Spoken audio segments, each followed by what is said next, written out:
What up everyone, ZONOSHOW here, Nathan coming at you with a new video.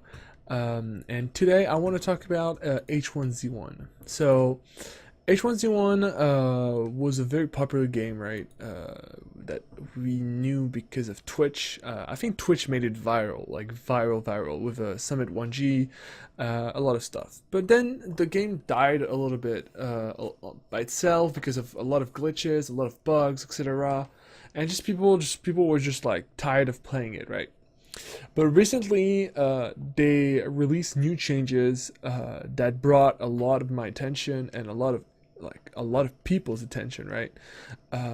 And changes are many bugs were fixed, many glitches were fixed. There are new mechanics, new map. The Twitch integration is awesome, and overall the game is more like fun and user friendly, right? And I always believed that H1Z1 was going to be big in esports. I really do. I think it's an awesome game. And it's an awesome game whether you play it by yourself, with a mate, or with like an entire team. A little bit like World of Warcraft arenas. I thought it was like I always thought it would be an interesting and very entertaining like esports or video game to watch as like a spectator and as well as like as a player. So right now, on my second screen, I'm on Twitch and I see a lot of players, but still H1Z1 is not like on the top like watch. Like you always have League of Legends on top, Overwatch, Hearthstone, which is impressive since it's like two games from Blizzard. You have Counter Strike, and then you have H1Z1. When I talk about H1Z1, I'm all of course talking about King of the Kill, not the other one. I'm not familiar with the other one, but I mean King of the Kill is of course the most popular one. So the question here is there a place in esports for H1Z1? And I think the answer is yes. I think that right now we see a lot of more, like we see more and more players getting into it, more streamers giving more exposures to the game, and which could affect a lot of the game competition. They added a ranking system, which is going to allow people to know who are the best, which didn't exist anymore.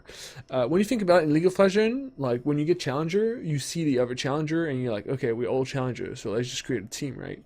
In H1Z1, it was impossible. Like you couldn't connect with the people that were good. You knew because you had like a hidden MMR, you had like the stats, you had the board with like who killed the most people in the week and stuff, but you didn't know who were really good and who was really bad long term or mid term, or like you wanted to know long term, like in a full season. So now that H1Z1 added this solo queue system and this team system, I think that we're going to see a lot more teams gather around. And once we're going to see those big teams training together and being the best, then I think we're going to see those teams being bought out by big organization like Dignitas, DSM, Counter Logic Gaming, Fnatic for Europe, etc., etc. But I definitely think that it's going to take a little bit more time since people right now, like H1Z1 is still really new, and a lot of people that are playing concurrent game like RMI3 or the same type of game for with different licenses are gonna turn into H1Z1, since I think H1Z1 will be the represented in esports when it comes to this type of game specifically. I'm not sure what it's called. I think it's survival, or I don't know, something like this. But I do like the type of game, and I think I've seen a competition earlier this month, and I think it was the end of December. My bad. And the spectating mode was very interesting. It was not perfect, as it was not like cinematic, it was not like smooth as fuck, but we can definitely feel like the shotcaster played a role, controlling the camera, etc., etc. And it was really entertaining to watch, especially when you have like two players very close from each other that cannot hear themselves, and they end up never seeing each other, and they never kill each other, but then they see each other on the late game and stuff. So it's pretty fun to see H1Z1 when you can see everyone and see sometimes how close people are.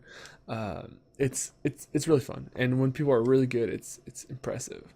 Definitely something to watch after.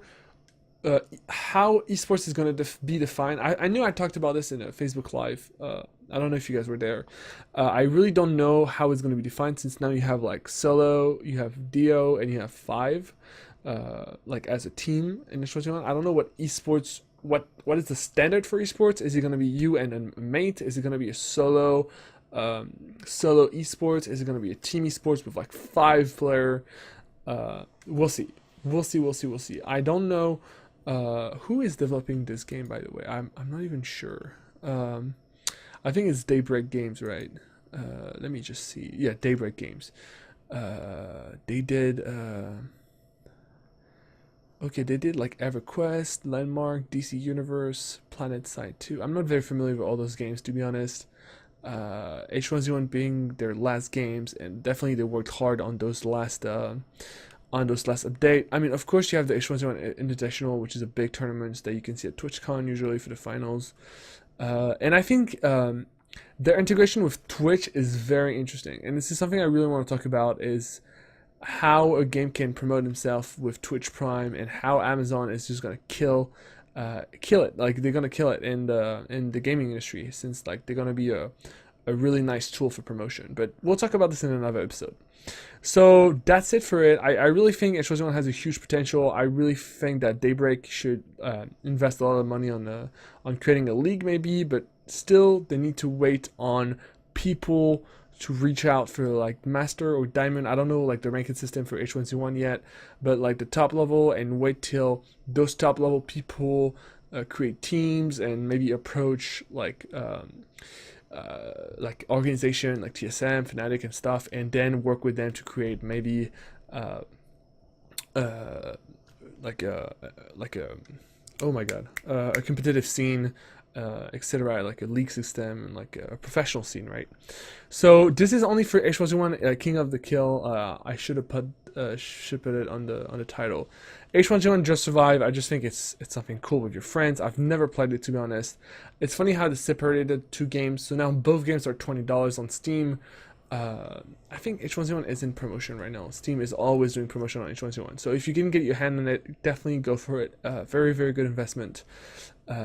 This is the type of game that makes me nervous, to be honest, because I hate dying the first, and sometimes it can get boring. But once you play with friends, I'll definitely recommend you to play with friends, because when you start to play H1Z1 alone, you might not really like the game, except if you do very well, of course. So that's it for this news, guys. H1Z1, we'll see what they become in 2017, but they're definitely on my prediction for this year. I think Daybreak Games have a really good opportunity to become one of the top games in esports very, very, very soon. Alright, thank you for watching, guys. I'll see you tomorrow. Cheers.